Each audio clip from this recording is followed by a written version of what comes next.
Dipersembahkan oleh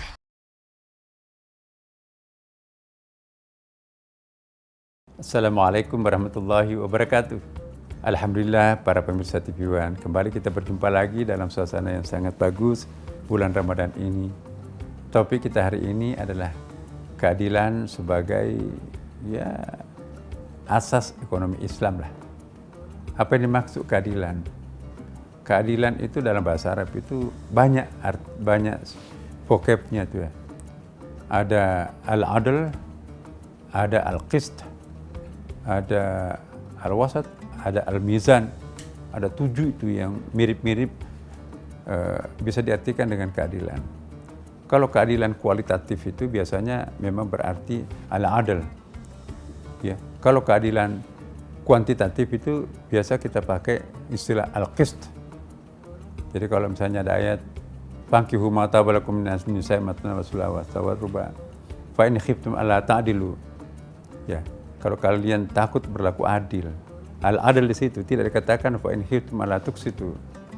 Jadi al-adl itu keadilan secara kualitatif. Cinta misalnya, itu kualitatif. Tapi kalau keadilan material, misalnya istri pertama bagi 2 gajinya dengan istri kedua. Tipe 70 istri pertama, tipe 70 istri kedua. Itu al-qist.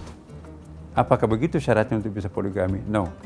Syaratnya adalah al-adl, bukan al-qist. Harus keadilan cinta juga. Apakah laki-laki bisa berlaku adil terhadap perempuan?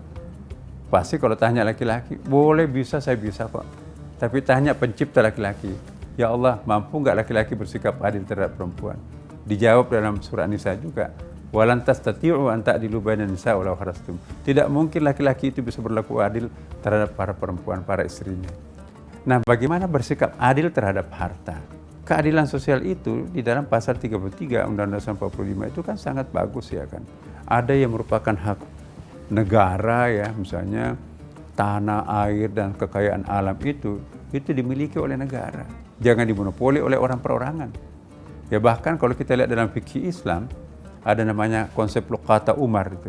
Umar bin Khattab itu tanah yang tidak digarap oleh pemilik selama 5 tahun berturut-turut itu jatuh ke Baitul Mal, jatuh ke milik negara. Jadi hukum land reformnya Umar itu juga bagus itu ya.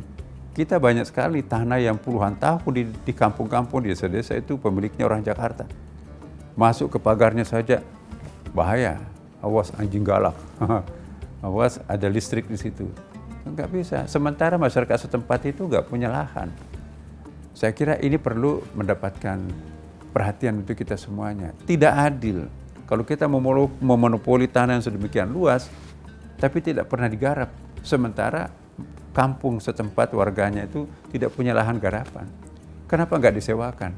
Jadi asas keadilan ini perlu ada dalam dunia pertanian, perkebunan, perikanan, ya. Di seluruh sektor harus ada asas keadilan. Termasuk juga di dalam dunia kerja. Ada asas keadilan di situ itu.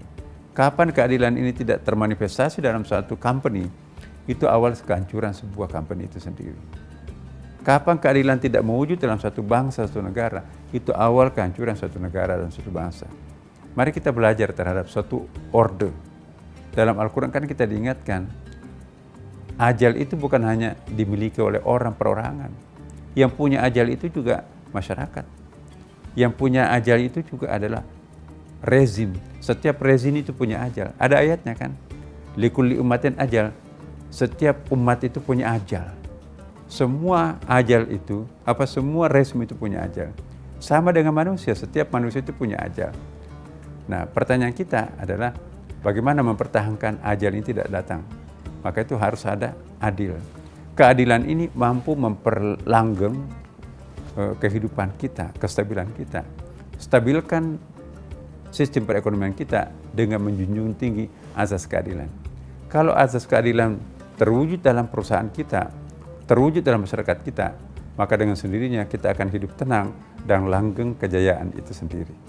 Terima kasih. Wassalamualaikum warahmatullahi wabarakatuh.